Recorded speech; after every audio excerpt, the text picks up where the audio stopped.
Hey, what's up, Raza? This is Paco Peor coming at you live. Okay, it's actually not live. You'll see it in the future, but it's live right now, but you won't see it in the future. You'll see it in the present. But I can't say that we're making this for the present because the present is now and it won't be the future. So yeah, we're here in my studio that's localized in the Little Village neighborhood here in Chicago. We're gonna dissect my track Hit It, that's out on FanWave 3, out on all platforms. Shout out to Hermanito Label, to Global Bass, to Fight Club for putting that out. The link to that playlist is in my bio right now, so definitely come check it out. But yeah, we're gonna talk about music and process and all that good stuff in between, so come check it out.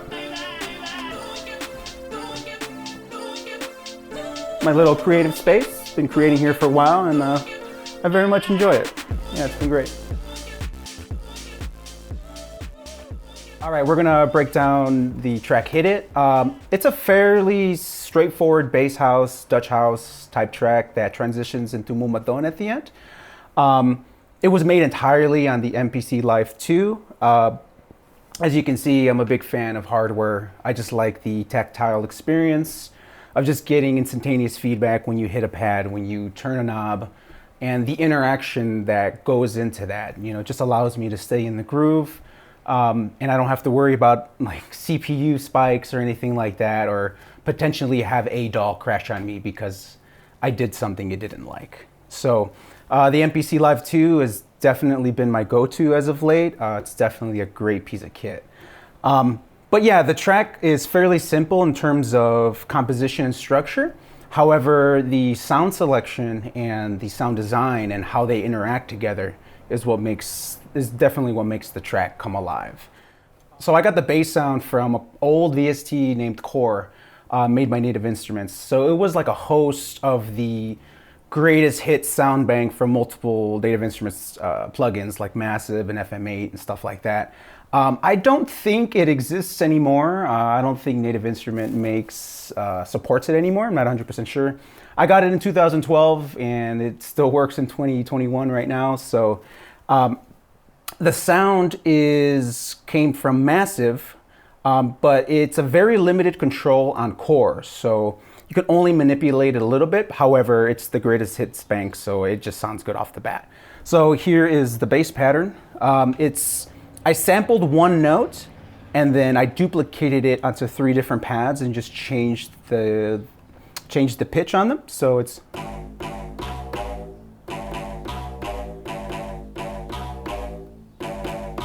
very, very simple. And on the MPC here, you can see on the grid, you can see the pattern that's recorded.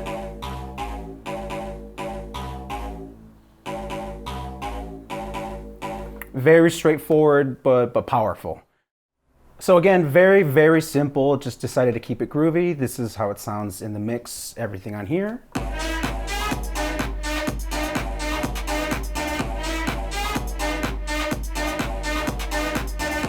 So yeah, once it's in sample form, I'm committing to the sound. So that's the sound that I wanted. So I'm just gonna sample it, commit to it, and just kind of move on. The second most notable sound on there is the lead. And the lead I actually got from the Dave Nada Splice sample pack that came out. I didn't use Splice prior to this sample pack, but when Dave dropped it, I was like, man, I need to get in on that for sure. So started the account and everything. And honestly, since I've had Splice, I kind of haven't looked back. I haven't used any of my old like sample banks or anything like that, you know, because just everything on Splice is just ready to go. It's nicely processed. It's just good to go. So yeah, that's where the first drop synth is. It's from the Dave Nada sample pack.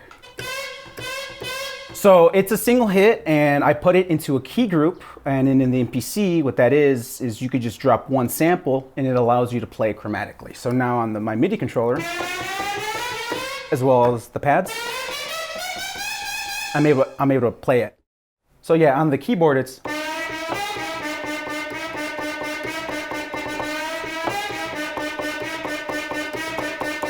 very, very simple. I did add some distortion on it just to give it some more harmonic content, just to make it a little bit more aggressive and exciting. So here's the distortion unit on there. I'm gonna go ahead and just bypass that. So it still sounds good. So aside from the level change, the harmonic content is basically gone. So with it engaged, just makes it super aggressive and super exciting. So aside from the distortion, I ran the distortion into a reverb, and that's the tail that you hear. I wanted it to be audible enough, but I didn't want it to linger, so I felt like 1.3 seconds of decay was good, and only mixed in slightly in there. And from there, I ran it through Mother Ducker, which is the MPC's sidechain unit. The kick drum obviously is the trigger, so every time the kick hits, the synth sound gets ducked down to give it that pumpy, aggressive sound that we've all learned to love and recreate essentially. So I'm gonna play it without the sidechaining, and because the sidechaining plays a big part to how it's heard versus to how it was recorded, and it just gives it a different perspective. So I'm just gonna go ahead and bypass it, and then you're gonna hear it right now without the sidechaining.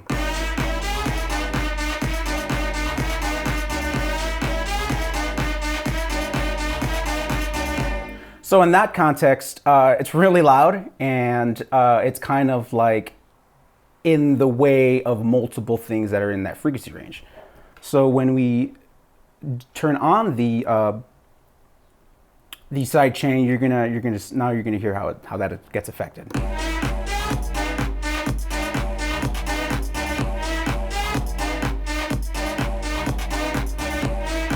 So yeah, that's how you get that pumping, that definitely, that good pumping sound. So that's the first pattern of the first drop. Then there's like a 1.5 drop after that, and as you can hear it in this track, it's the, and I actually just recorded that with the no repeat, so it's,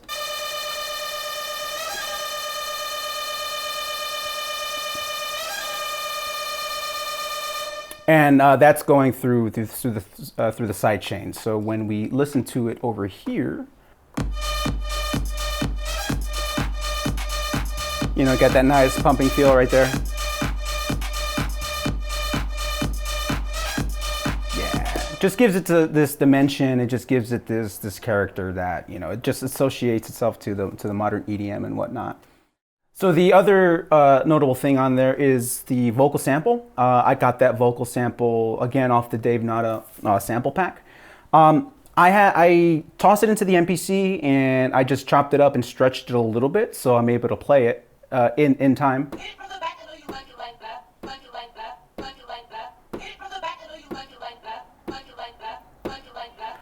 But actually a lot of those patterns were recorded into Pro Tools, and I actually used Pro Tools warping feature to kind of get it tight and nice in time. So I mainly use Pro Tools as like a tape machine, sort of. I don't use it to create. I don't have any open VSTs. I don't do any MIDI on it or anything like that. I'm just printing everything that's done on the MPC into audio in Pro Tools. And the way I do that is I have the MPC hooked up to a USB to MIDI interface, so when I hit play on Pro Tools, this starts. So I create the structure in Pro Tools, but I get a sense of the structure on the actual machine. So I'm like muting and unmuting parts to get an idea of, okay, this is the first drop, this is an intro, this is a second drop, this is the riser part. So once I get to a point, because again, this does have song mode, so I'm able to do that on there. I just feel it just takes a little longer. So once I feel I have enough material gathered, then that's when I start to individually track everything out into Pro Tools. And then within Pro Tools, I'm only recording things, like kick snare, the synths, the bass. I'm recording them in 8-bar loops. So in Pro Tools, I just copy and paste those 8-bar loops of everything, and I just recreate the structure there. It's a process that's fairly quick. Again, it's not necessarily a full drawback with working with hardware, but aside from it existing, you do have to at some point transfer it in, whether it's direct exporting from the machine into files or physically recording it. This one was physically recorded, so I took the main out of the MPC, plugged them straight into a stereo channel into the SSL6. That output feeds the RME ADI2. A to D is my main A to D, and digital out, SPDIF, feeds the interface that's in the rack down there. So again, I have this, you know, I've been a recording engineer for many years, so like recording bands and whatnot. So still that process of getting tone and flavor from outboard gear is still very much ingrained into myself. So you know, it can be a drag, but at the same time, it's like very geeky stuff that I very much enjoy. So yeah, once I get the idea of the track in the MPC, then I move over to Pro Tools. Everything is tracked in there. That's how I create the structure. And then I start the editing and start the mixing. So we can go ahead and just switch over to the Pro Tools screen right now. Here's Core that I wanted to show you guys. Again, I don't think it's made anymore. But again, I've had this for a long time, and it's always been a really good source of good sounding patches. So the name of the patch is 1991, if anybody's interested in that. If anybody has Core and you want to make a cover or something. There it is right there. So let me close this. Okay, so now we're in Pro Tools here. As you can see, there's like these clips. These were all individually recorded once, and then I just copy and paste them to basically make the structure of the song. Again, I get a sense of the structure when I'm creating the track. I sometimes make multiple sequences within the MPC just to give me an idea of where the track can go or whatever. But once I feel I have enough material, then I just start tracking it individually, kicks, claps, hi-hats, and whatnot in here, and then I just start to rearrange everything in here. So yeah, here's the track and some basic automation down there. Pretty straightforward. I didn't use too many channels to do this. I feel I just didn't want to really bog myself down with too many little minute things. I feel if you use minimal sounds, but you make them very important, then it just makes it sound big. You know, just keep it very simple. So yeah, here's the track right here.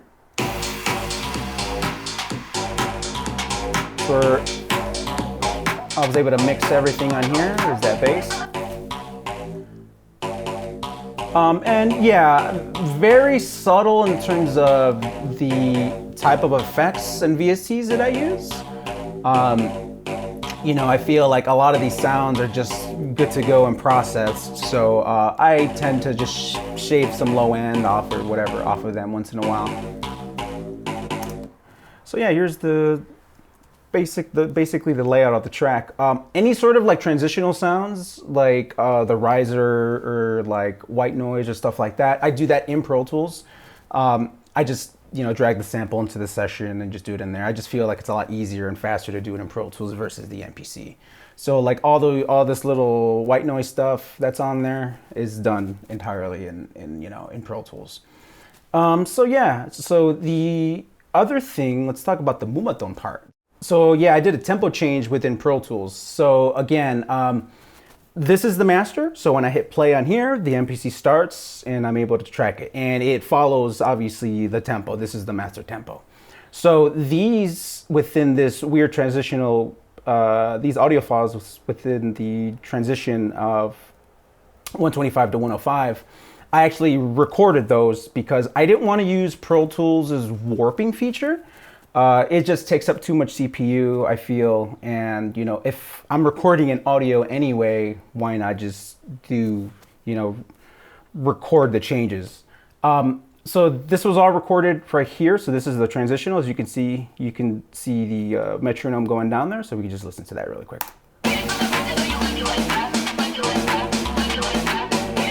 Tempo's going down. There it is.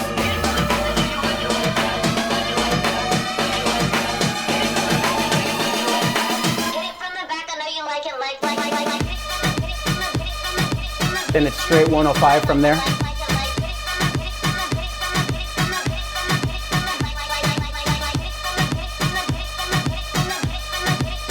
Comes the other drop right here. Yes, sir.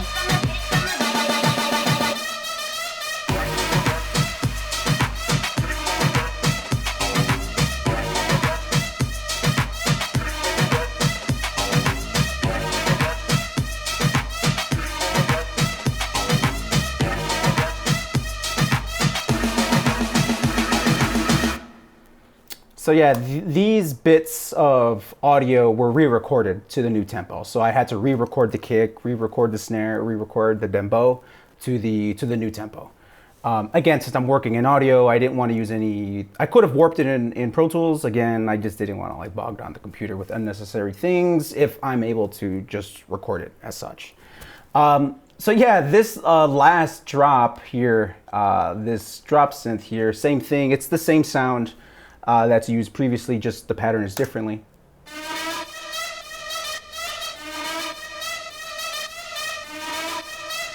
This is a good example of a happy accident because that pattern, I did not record that pattern like that. I try to record it a different way, and within the MPC, I had the timing correct on. So that's basically auto quantized. So as soon as you're done recording events, recording your notes into the MPC, it's quantizing it for you. So I don't even remember how I originally played that pattern, but because I'm just so stuck on this one now, right? So I don't remember how I recorded it. However, it was not meant to be that way. It just quantized it in a weird way to where it just sounds great. And when it's sidechained, it just makes it go crazy. Oh, I love that last part.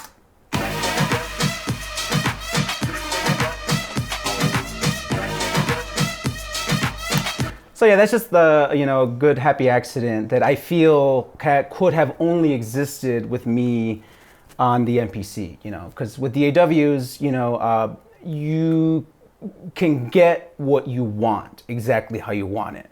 I'm not saying that as a bad thing. It's just you just lose the aspects of like your gear acting weird, and you miss out on those little moments that makes it human. So yeah, once I'm done recreating the structure in Pro Tools and I start mixing it, I try to stay minimal with plugins, even though it looks like a lot. They're just doing very little to the actual sound. Mixed on here, it was actually mastered by Randizzle. Shout out to Randizzle. Thank you for mastering that for me. So what you're hearing on Spotify and on all platforms is Randizzle's work. So if y'all need something mastered, definitely hit him up. The link is in the description. I've always wanted to say that. I know there's no description, but I just always wanted to say that. So, but yeah, that's basically the track as a whole. So this is the track Hit It. Thank you guys so much for watching this. And I have something very special for you guys. I am going to do a finger drum routine on my MPC. However, I'm gonna use my feet to do that shit. So check it out. All right, let's do this.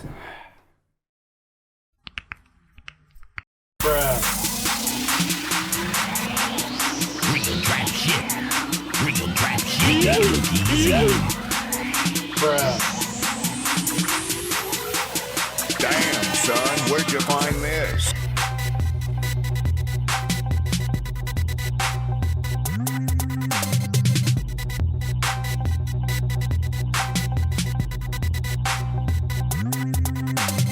Damn, son, where'd you find this?